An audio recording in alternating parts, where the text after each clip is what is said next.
Então vamos dar continuidade aqui a aula, né? A gente está nessa terceira aula. Na aula passada eu falei um pouco sobre Java, que é a linguagem que a gente vai usar, que é uma linguagem compilada e interpretada. Espero que tenha dado para entender. Se não entendeu, coloca lá no comentário do vídeo que eu tento explicar melhor, faço um outro vídeo para explicar melhor, tá? Mas assim, isso aqui é uma coisa que a gente vai entender no futuro, tá? Aqui eu vou falar um pouco sobre o que são instruções, tá? Como eu falei na primeira aula, um algoritmo ele é lido de cima para baixo, certo? Ou seja, ele é lido de cima para baixo e da esquerda para a direita, tá?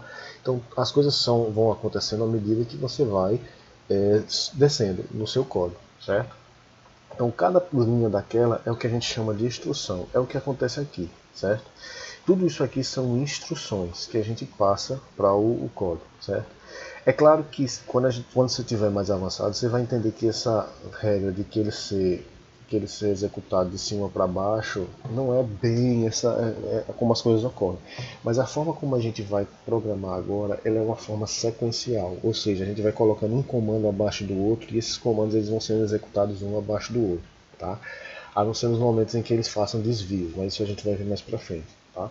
Então assim, tudo isso aqui são instruções e isso aqui é também uma instrução. Isso aqui que a gente está vendo que está colorido são palavras reservadas, certo? O que são palavras reservadas? São palavras que a linguagem utiliza e cada palavra dessa ela tem um significado específico. Eu não vou falar qual é o significado de tal coisa e eu não quero que você pense sobre o significado dessas coisas agora, porque isso vai exigir conhecimento mais avançado, certo?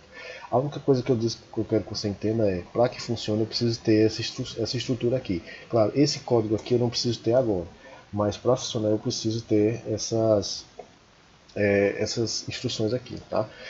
As instruções que a gente vai colocando aqui dentro dessas chaves são as instruções que por enquanto a gente vai utilizar para programar. E são essas instruções que a gente tem que entender para que serve, certo? Então, essa aqui a gente já viu para que serve, tá?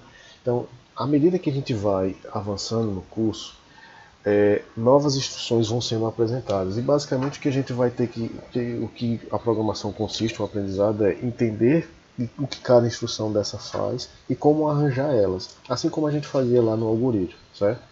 Então essa instrução a gente já sabe o que faz. Isso aqui é uma instrução de saída, certo? Eu posso colocar aqui assim, ó, saída. Eu vou explicar também o que danado é isso aqui, certo? Mas não agora.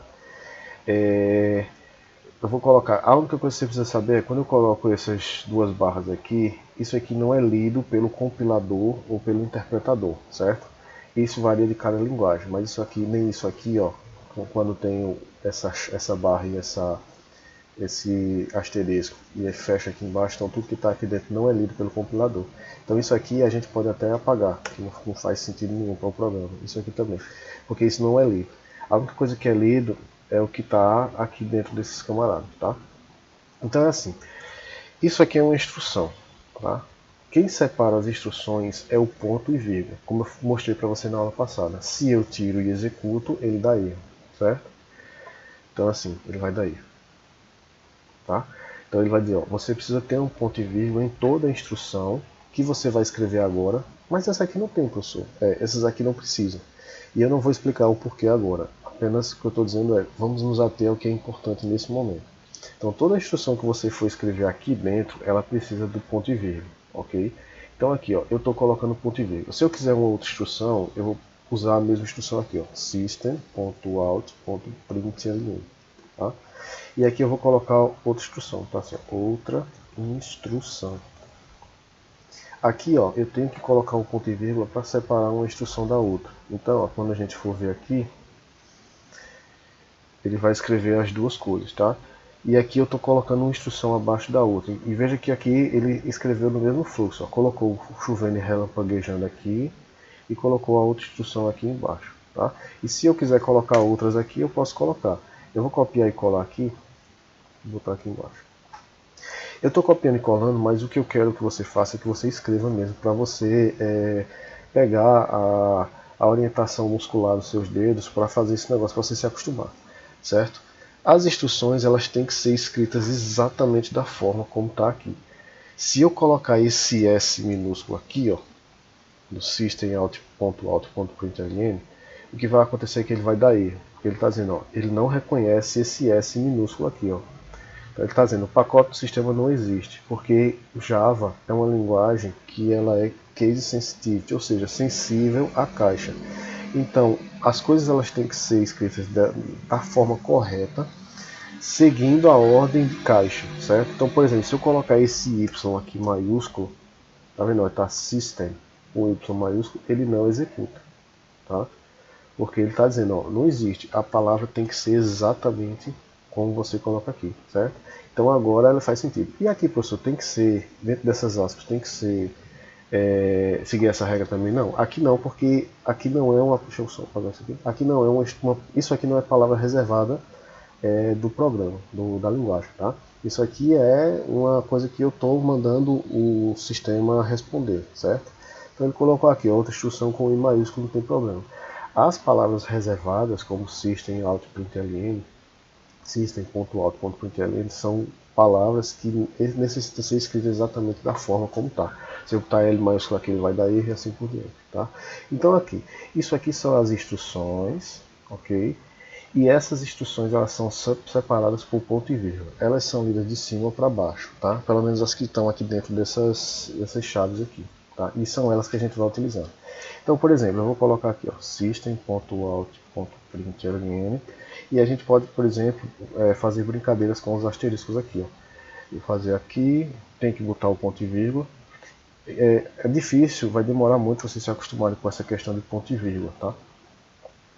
Mas com o tempo a gente vai se acostumando com a quantidade de erros que vai acontecendo. Vai ser normal você escrever um programa e esquecer um montão de ponto de vírgula, mas com o tempo isso vai ficando memorizado no seu movimento muscular, certo? Então aqui, ó, aqui a gente criou aqui a brincadeirinha, né, com os asteriscos, tá? Uma outra coisa que a gente pode fazer é tirar essas aspas e colocar operações. Então, por exemplo, se eu escrever o 2 aqui, ó, ele vai escrever o 2. Se eu colocar aqui, ó, 2 mais 2, ele resolve a equação. Então, os cálculos eles são feitos também, a gente pode fazer cálculos livremente, tá? E aí ele colocou 4 aqui, ó. Se eu botar 2 vezes 3, aí o vezes eu vou explicar direitinho como é que faz cada uma das operações, tá? Então ele vai colocar lá o 6, tá vendo? Ó, 2 vezes 3 ele vai resolver. Se eu colocar isso aqui entre aspas, o que vai acontecer? Ele vai escrever literalmente isso aqui. Então, aspas são utilizadas para escrever coisas literais, tá? Por exemplo, se eu tirar aqui as aspas da outra instrução, se ele não tiver aspas, ele vai entender, nesse caso aqui, ele vai entender como se fosse um cálculo, certo? Como se fosse uma instrução de cálculo. Então ele vai dar erro porque ele não vai entender esse cálculo aqui, certo? Ele está dizendo, ó, eu não estou entendendo o que está havendo. O que é? Eu não consigo resolver outra instrução. Não tem operação aqui, tá? Então palavras literais a gente coloca entre aspas. Se for cálculos que a gente quer que sejam feitos, a gente coloca sem aspas, tá? Então é isso.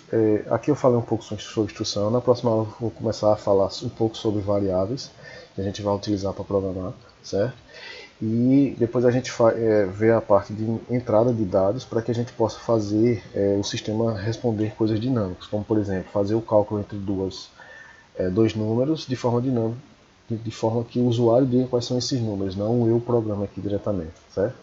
Então eu vou ficar por aqui. O que eu quero que você faça é que vá colocando aqui outros printlns e vá fazendo alterações, fazendo cálculos aqui, utilizando o barra para fazer divisão, certo? E assim por diante, soma, subtração, para ver o que vai acontecendo, certo? Aqui ele fez o zero, ó, colocou zero, eu vou explicar o porquê de ele ter colocado zero aqui, e não o valor correto, certo? Mas aí quando a gente for vendo variáveis, essas coisas, a gente vai aprendendo mais, tá? Então eu quero que você vá fazendo aí essas brincadeiras, e vá com calma, vá brincando aí, vá jogando vários println, e na próxima aula a gente continua com a parte de variável. Então é isso, valeu!